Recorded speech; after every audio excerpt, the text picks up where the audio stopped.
बिस्मिल्लाहिर्रहमानिर्रहीम। अस्सलाम वालेकुम। आप देख रहे हैं द नैरेटिव। मेरा नाम है उबैद शाह। नाजरीन, आज चेयरमैन पीटीआई इमरान खान साहब ने चीफ जस्टिस काजी फाइज ईसा साहब को एक खत लिखा है जिसमें बहुत सारे गिले शिकवे हैं। उनसे कहा भी गया है कि हमें लेवल प्लेइंग फील्ड मुहैया की जाए। इस सब पे बात करने के लिए हमें तज्जियाकार हैं, हमारे दोस्त हैं Hasan Taimur Jhakkar sahab. Thank you very much, उन्होंने ज्वाइन किया। Thank you very much Hasan भाई हमें ज्वाइन करने के लिए। हसन भाई बताइएगा, ये आखिर में अब चीफ जस्टिस साहब के ही कोर्ट में है बॉल कि खान साहब के लिए कोई उम्मीद देख रहे हैं, आप नहीं देख रहे?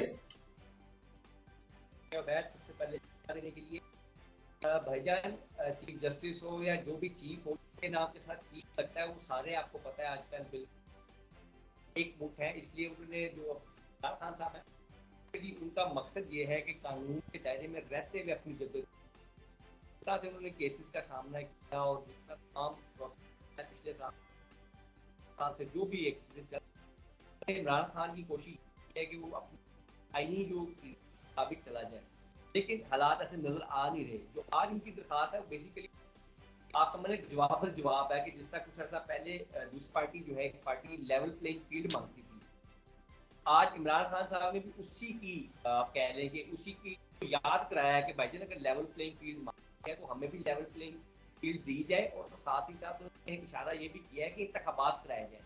इस वक्त उनकी जो गिरफ्तारियां हो रही हैं, उनके सियासी कारकुन है या जो भी टिकट होल्डर है या के ऊपर थोड़ा सा भी शायद है कि इसको टिकट मिल सकता है, तमाम को ना सिर्फ गिरफ्तार किया जा रहा है, डराया जा रहा है, बल्कि खाना है को तलब करके ये कोशिश की जा रही है कि कोई इलेक्शन में ना आ सके। खान साहब के जो बेसिकली खत का मकसद है वो ये है कि भाईजान लेवल प्लेइंग फील्ड तो अगर मिल गई है तो हमें भी फील्ड में आने दें और इलेक्शन कराएं। ये जो काजी साहब तो खत लिखने वाली बात है ना भाईजान, ये बेसिकली इसको सिंबॉलिकली लिया जाए कि वो अपने हमारा अदालती निज़ाम है उसको ये कह रहे हैं कि भाईजान अब थोड़ा सा होश कर लें और थोड़ा सा आप मैदान में आए और इलेक्शन की जानिब चलें। आपने देखा होगा कि काफ़ी अरसे से ये बातें हैं, हमने पिछले प्रोग्राम किया था कि इंतखाबात इल्तवा का शिकार हो सकते हैं। आजकल तो उसके ऊपर बाकायदा एक बहस चली हुई है कि शायद वो जून या शायद साल के आखिर तक चले जाएंगे, 24 है उसके आखिर तक ना चले जाए। शायद इस वजह से चेयरमैन इमरान खान को ये खत लिखने की पेश आई। काजी फाइज ईसा साहब ने जब ये फैसला दिया था इंतखाबात वाला, जब ये केस हुआ था, उन्होंने कहा था कि no if and no but, election होने हैं और होने हैं। इस वजह से शायद ये जो बात है ये उसी की एक कड़ी है कि भाईजान आप इलेक्शन पे भी तो हमें भी लेवल प्लेइंग फील्ड दें और इंतखाबात के बरवक्त इनेकात को यकीनी। तो हसन भाई ये बताइएगा, बिल्कुल आप ठीक कह रहे हैं, ये बताइएगा एवन फील्ड में तो मियां साहब बाइज्जत बरी हो गए, तो ये क्या मामलात है? मिठाइयां भी तकसीम हुई हैं, भंगड़े भी डले हैं, तो क्या देख रहे हैं कि इंसाफ उनको तो मिल गया है, खान साहब को मिलता नजर आ रहा है इंसाफ? मियां साहब जो है ये बड़ी एक जबरदस्त किस्मत लेके पैदा में पहले भी कई दफा अच्छी किस्मत दफा हुकूमत मिल गई, हर बार एक ही नारे पे हुकूमत में आए, हर बार एक ही तरह से निकाले गए, फिर अगली बार उसी नारे पे आए और फिर उसी तरह कुछ नहीं। और ये वाहिद लीडर हमारी कौम के जिनको हमेशा जब ये निकलते हैं हुकूमत से तो इनको अदालत से सुरखुरू हो, इनके पास अवामी अदालत में जाने का कोई, इनके पास कोई भी ठोस बुनियाद कोई भी चीज़ नहीं होती कि ये अपने अवाम से जाके सुरखुरू हो। इनको हमेशा अदालतों से सुरखुरू है। और हमारी अदालतों का म्यार तो आप जानते हैं 170वां हो गया नंबर, माशा एक दर्जा मजीद तरक्की कर गया, 169 से 170वें नंबर पे हमारी अदालत। तो उनसे इंसाफ लेना आप मैं समझता हूँ। बिल्कुल ठीक है। हसन भाई ये बताइएगा, चेयरमैन चेयरमैन जी जी जी प्लीज प्लीज। एवन फील्ड में बेसिकली उन्होंने जो केस को बरी किया है नवाज शरीफ साहब को, वो उन्होंने टेक्निकल पॉइंट पे किया है। मेरा ख्याल है वो सवाल उधर ही मौजूद है। टेक्निकल पॉइंट ये है कि वो मलकियत इनकी मलकियत में होना साबित नहीं हुआ, लेकिन एवन फील्ड वजूद रहा है। इसका मतलब ये हुआ कि हसन और हुसैन नवाज के ऊपर सवाल उठता है कि उन्होंने उस कम उम्री में वो इतने अरबों पाउंड का जो फ्लैट है वो कैसे ले लिया। ये सवाल मौजूद है कि आज खत्म हुआ, ये आप कल देखिएगा। हमारे यहाँ को पता है आपसी का खेल है, जैसे ही वक्त बदलेगा ये सवाल फिर। हाँ, लेकिन ये तो आपको पता है, ये तो गाय बगाए, ये भी एक लॉन्ग डिबेट है। आपको मालूम है कि मरियम साहिबा भी कहती हैं कि मेरी तो लंदन क्या पाकिस्तान में भी प्रॉपर्टीज नहीं है। हसन हुसैन नवाज भी कहते हैं, कभी स्लिप ऑफ टंग हो जाता है, कभी मान जाते हैं, कभी कहते हैं कभी कहते हैं नहीं है। ये भी एक अजीबोगरीबी कॉम इसके पीछे लगी हुई है। एवन फील्ड बहुत ज्यादा हाईलाइटेड है, बहुत ज्यादा स्टैरिक है, आप बिल्कुल ठीक कह रहे हैं। आखिरकार ये कट्टा खुलेगा, बाद में जरूर खुलना है। अभी फिलहाल मौजूदा हालात के अंदर जो है वो रिलीफ देने के लिए ये सारे मामला हुए।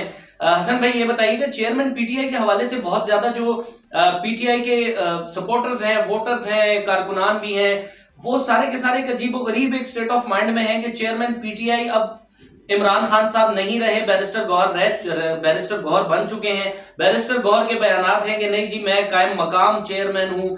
तो इसका क्या क्या मामला देख रहे हैं कि क्या ऐसा हो सकता है कि नहीं चेयरमैनशिप पे? और आपको पता है कि बड़ा ही अफसोस होता है कि 3 वकला जो है पीटीआई के ही, वो कल आमने सामने खड़े हुए थे। मेरे जराये के मुताबिक शेर अफजल मरवत अभी भी नेशनल प्रेस क्लब, अभी जब हम रिकॉर्ड कर रहे हैं वो नेशनल प्रेस क्लब जा रहे हैं, तो हो सकता है एक नया इकट्ठा खुल जाए।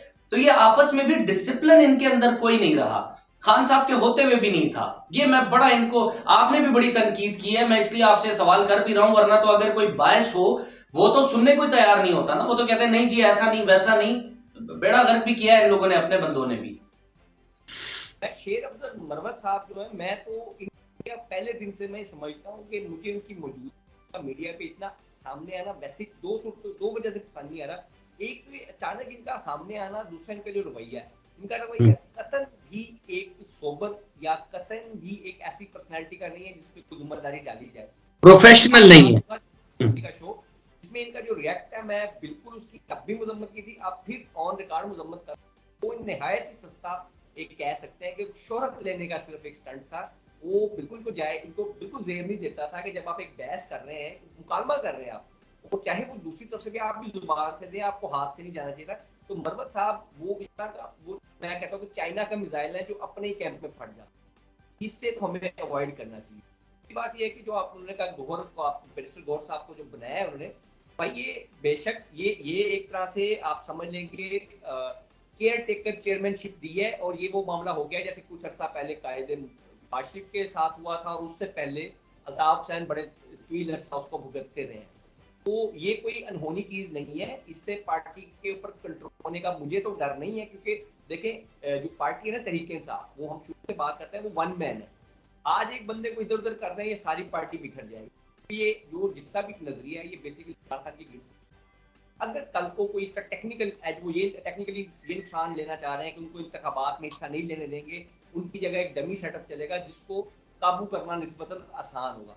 तो इमरान खान खुद, आपको अल्ताफ हुसैन की मिसाल मैंने इसलिए दी थी कि जब कराची में, जब वो जलावतन हो गए, तो कराची में पाकिस्तान में कई हुकूमतें आई गई, लेकिन कराची पे होल्ड किसका रहा?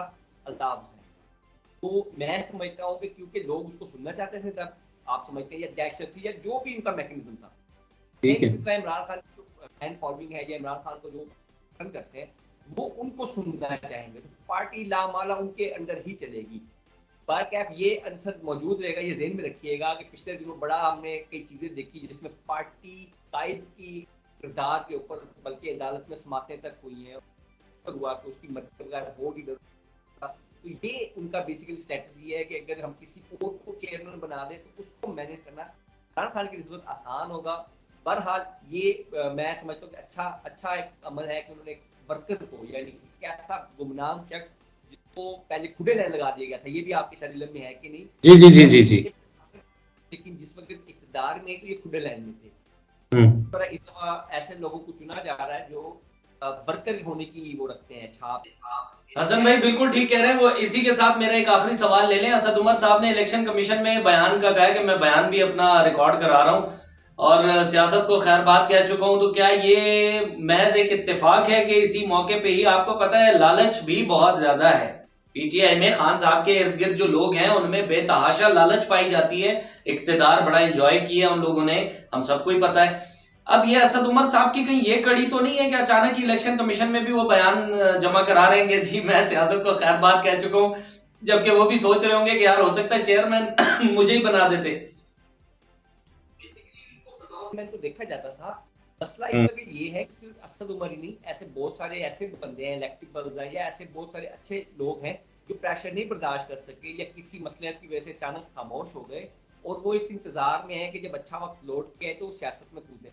बहरहाल असद उमर उन लोगों से बहुत बेहतर है जिन्होंने मिंट लगाए हैं और जंप लगा के दूसरी गाड़ी में बैठ गए। तो ये बहुत बेहतर है कि इन्होंने एक तो झुकने और टूटने में किया, और उसके बाद सियासत को खैर बात कहने को ज़्यादा तरजीह दी, बजाय इसके कि ये भी IPP चले जाते हैं या किसी और पार्टी में चले जाते हैं। इन्होंने ये तरजीह दी है कि ये घर बैठ जाएं, कुछ अर्सा आराम कर लें या सोच विचार कर लें। ये मैं समझता हूँ अच्छा अमल है। ऐसे लोगों की फिर भी बहरहाल गुंजाइश होनी चाहिए। मजमूई तौर पे तो मैं मायूस हुआ हूँ तमाम लीडरशिप से। टाइम होता है, पार्टी आज भी जिंदा है तो अपने लीडर्स की वजह से, अपने कारकुनों की वजह से, वो भी इसी तरह के मसाइल का सामना था, फांसियां, कोर्टें, जेलें, सब कुछ हुआ। तो उस मौके पे डट जाना ही मेरे ख्याल में बाहर था। जो लोग नहीं डट सके, जो लोग खामोश हो गए, तो वो मैं समझता हूँ कि चले उनकी थोड़ी सी जगह फिर भी बच सकती है कि उन्होंने सियासत से अलग होने को तरजीह दी। जो बिल्कुल ठीक है। हसन भाई इसमें ये भी ऐड कर लीजिएगा प्लीज, लास्ट मेरा। जी जी प्लीज प्लीज। अगर उसी चेयरमैन पे तनकीद कर रहे तो ऐसे लोग मेरे ख्याल में हमारे पाकिस्तानी सिस्टम में अब बाकी नहीं रहने चाहिए। तो इसमें फवाद चौधरी को भी आप कह रहे हैं कि फवाद चौधरी भी बहुत अच्छे पाए गए हैं कि वो उन्होंने भी साइड लाइन होने में ही गनीमत समझी, और शाह महमूद कुरैशी तो खैर वो तो अभी साथ ही हैं। साइडलाइन नहीं हुए, वो तो पार्टी बदल गए थे फौरी। बिल्कुल ठीक है। मैं ये समझ रहा था आप शायद फवाद चौधरी साहब की तारीफ कर रहे हैं, तो मैं इसलिए थोड़ा सा जब मैं सारी बात कर रहा हूँ ना, तो मेरे जहन में दो चेहरे तो बड़े नुमाया थे, उसमें से एक का आपने नाम ले लिया। जी जी, मुझे अचानक बहुत ज्यादा, मैं भी तड़प में था, मैंने कहा मैं फवाद चौधरी का भी नाम ले ही लूं। रिकॉर्ड है कि पंजाब में टिकटों की तकसीम पे सबसे ज्यादा माल बनाने वालों में जो दो नाम सरे फहरिस्त थे ना, उनमें फवाद साहब, बल्कि सरे फहरिस्त फवाद चौधरी साहब। बिल्कुल ऐसे ही है हसन भाई। लेकिन आखिरी एक कमेंट करते हैं, आपने देखे कह तो दिया, लेकिन मैं आपसे फिर भी, आप नजर रखते हैं इन चीजों पे। पीटीआई के अपने बंदों ने बेड़ा गर्क किया है पीटीआई का। एक अच्छी टीम के साथ अगर ये लोग एक स्ट्रक्चर पार्टी का बनाते या कुछ करते, पाकिस्तान को जरूरत है। खान साहब ने भी नारा लगाया था कि यूथ को जो है वो आगे लेकर आऊंगा, लेकिन यूथ नहीं आई, सारे वही रेलू कट्टे आगे पीछे से पकड़ के। और वो जो आए भी, जिनसे हमें एज एन अवाम, as a journalist, as a सहाफी उम्मीदें थी, वो तो बिल्कुल ही उनके आसमान में जो है उनका दिमाग पहुंच चुका था। और शहबाज गिल साहब भी भागे हुए हैं, अब जाहिर माजरत के साथ भागे हुए हैं, वहां से वीलॉग वगैरह करते हैं, लेकिन वो इनका क्या इम्पैक्ट है? There is no impact. भाई आप फेस करें अगर आप राइट हैं। और तरह की बात होगी, ये वो एक और चीज है तो है ना, लेकिन जिन्होंने पार्टी खराब की है ना, बेसिकली सारी खराबी की जड़ यहीं से शुरू होती है, जिसकी वजह से इन हालात का सामना है। वो आपने जब अपनी पार्टी इक़्तिदार के लिए, यानी कि इक़्तिदार में आने के लिए, मैं एक मौके पे आके जब कॉम्प्रोमाइज कर जाता हूँ, मैं हर चीज मानना शुरू कर देता हूँ, तब ऐसे बंदे इंडक्ट करने पड़े जिनको पहले इलेक्टिबल्स कहा गया, आप समझते हैं, वो इंडक्ट करने पड़े। उसके बाद सारा पार्टी का कंट्रोल मोस्टली उन लोगों के पास रहा जो पहले कभी नजर नहीं आते। करीबी लोग या पुराने लोग तो बहुत कम रह गए थे, और जो रह गए थे वो भी ज्यादातर खुदे लैंड थे। तो जो लोग आए ही एक मौसमी उसके तौर पे थे, तो उन्होंने कंट्रोल संभाला, और जब उन्होंने बिगाड़ पैदा करना था, बहुत बुरी तरह बिगाड़ पैदा किया। साथियों को इनके रवैये से मसाइल रहे हैं, इनके साथियों को इनके रवैये से मसाइल रहे हैं। इमरान खान साहब को तो शायद पता भी ना होगा, कई कारकुन, कई साथी नाराज किस वजह से हुए हैं कि जनाब उनके साथ उस तरह के सलूक किए गए, या उनको वो अहमियत नहीं दी गई जो उनकी रिस्पेक्ट ड्यू थी। और वो करने वाले कौन लोग थे? जिनका पार्टी बनाने या चलाने से कोई खास ताल्लुक का मकसद देखा कि पार्टी को बहुत बुरी तरह डैमेज करने की कोशिश की गई। अलबत्ता खान साहब की खुशकिस्मती कि अवाम अभी तक उनके साथ इंटैक्ट है, जिसकी वजह से इनको ये चांस बहरहाल मौजूद है कि अगर खान साहब अकेले भी रह जाएं, तो जब छूटे तो वो दोबारा जीरो से नई पार्टी खड़ी कर सकते। बिल्कुल ठीक। Thank you so very much Hasan Taimur Jhakkar साहब, आप हमें ज्वाइन करने के लिए। Thank you so very much आप लोग का प्रोग्राम देखने के लिए। आज का अहम तो यही था कि खान साहब ने रिक्वेस्ट की है चीफ जस्टिस साहब से। अब देखते हैं कि अदालत क्या करती है, क्या फ्यूचर होता है पीटीआई का।